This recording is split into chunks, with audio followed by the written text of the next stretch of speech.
Welcome back, students. It's your session 3 related to the chapter 16, The Road to Independence. Today we are again starting from the page 77 and the topic is Round Table Conferences.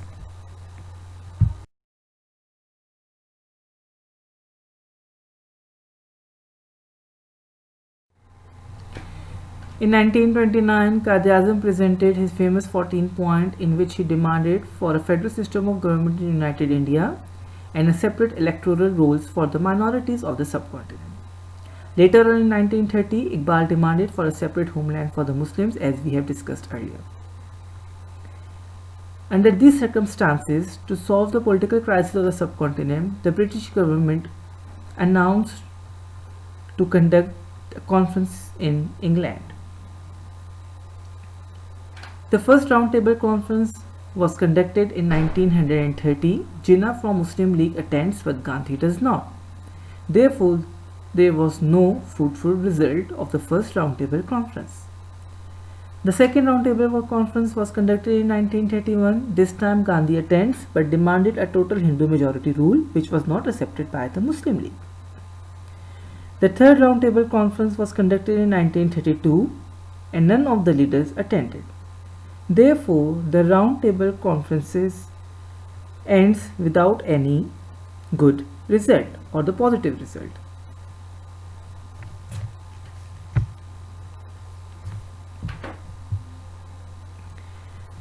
The roundtable conferences failed because of the uncompromising attitude of Gandhi, demanding that all of his conditions to be fulfilled.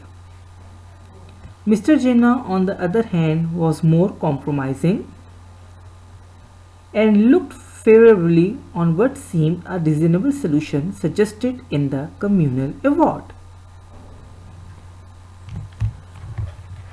The communal awards were represented by the British government in 1930.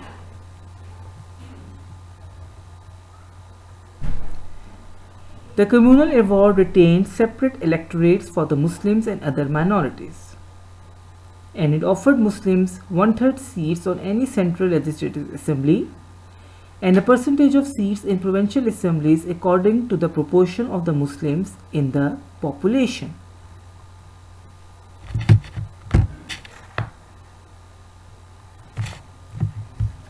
Gandhi or Congress rejected the communal award.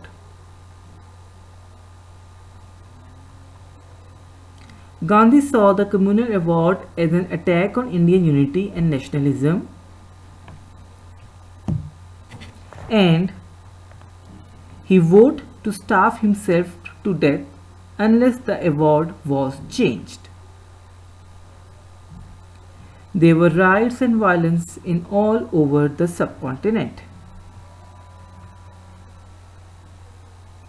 If he had done so, there would have been revolution in India, with no doubt hundreds of thousands of Muslims slaughtered.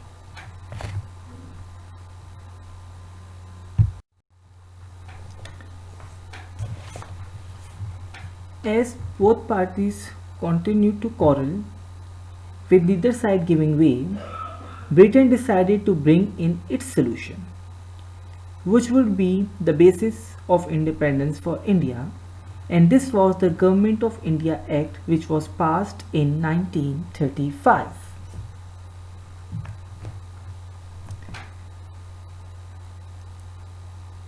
This act was passed in August 1935 as a solution to the growing differences between Congress and Muslim League.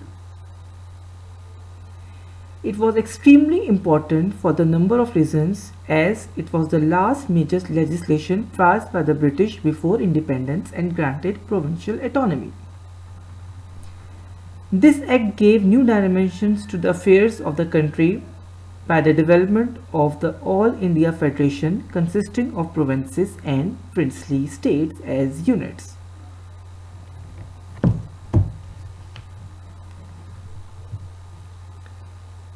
It will be very interesting for you to know that Gandhi admitted later on that he had not read the act in full until 1942, 7 years later. It had given him most of what he was demanding.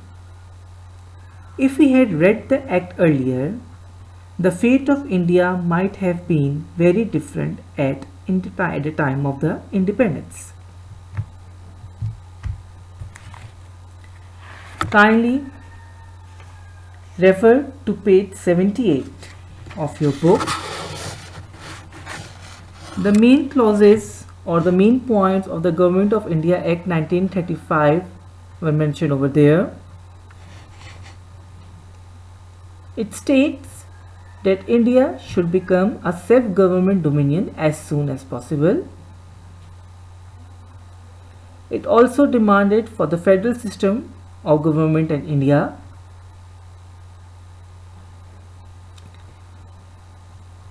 The new provinces were to be formed in India, like Sindh, Bombay, Odisha. Ministers in Viceroy Cabinet, which was a real powerhouse of the government, would be responsible to the mainly elected Central Legislative Assembly. It also states that except for the defense and foreign affairs, everything would be in the hands of the provincial assemblies. The full dominion status, as the meaning of the word dominion has been discussed in the glossary before. A full dominion status with all the powers in the hand of the people of the subcontinent would come in the near future.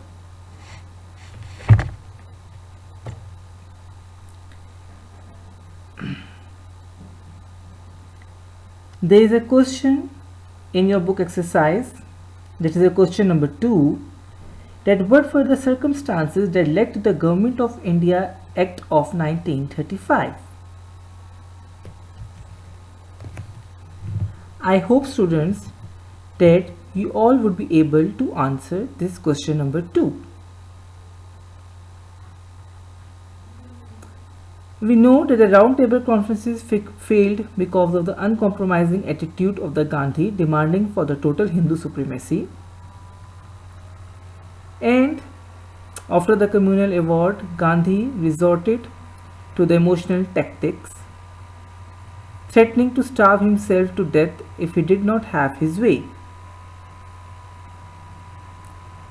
There were riots and violence all over the subcontinent. As neither side was giving way, the British of India passed the Act of 1935.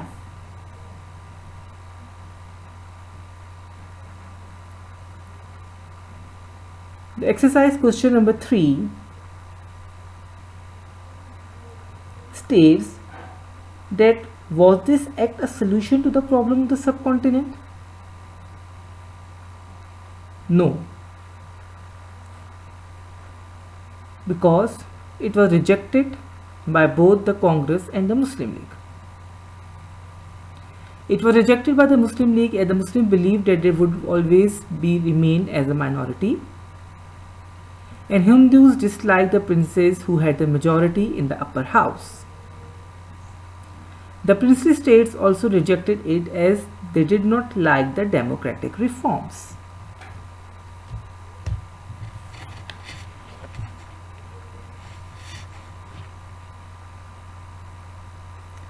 After the Government of India Act 1935, there were uncontrollable riots and the violence and agitation against the government.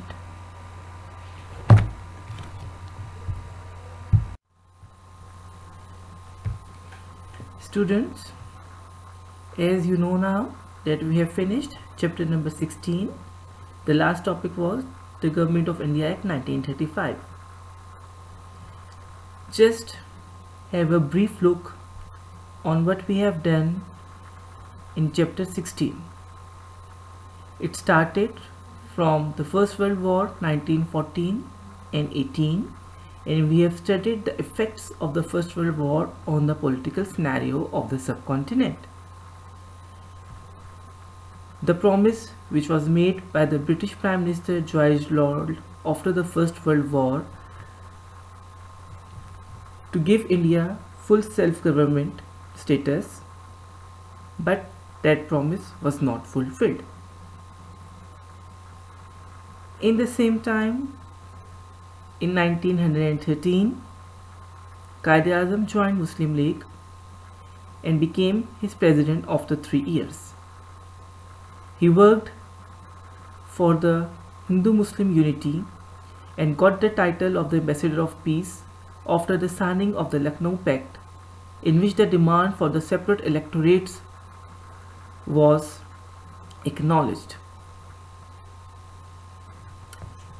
As Quaid was dominating the Muslim League, Congress at that time was being led by Mohandas Karamchand Gandhi, and along with him was Nehru and Tilak.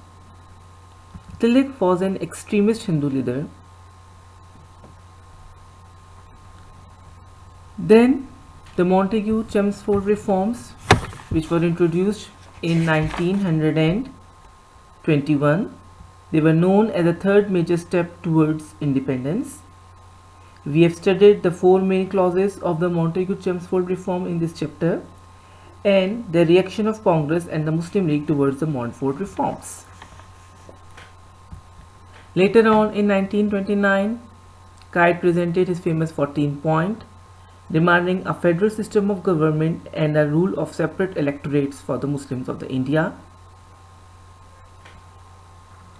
In the next year, in 1930, at Allahabad, Iqbal demanded a separate state for the Muslims of the subcontinent at the 25th annual session of the Muslim League at Allahabad. Then from the year 1930 to 32, British arranged round-table conferences in London. However, now we know the reasons that why the round-table conferences failed. Then, to find out a solution for the political crisis of the subcontinent, the British government announced the Government of Indian Act 1935.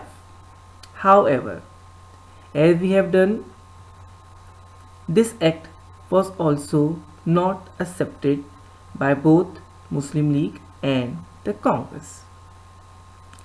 So dear students, in this chapter number 16, we have studied some main historical events which lead to the creation of Pakistan from 1914 till 1935.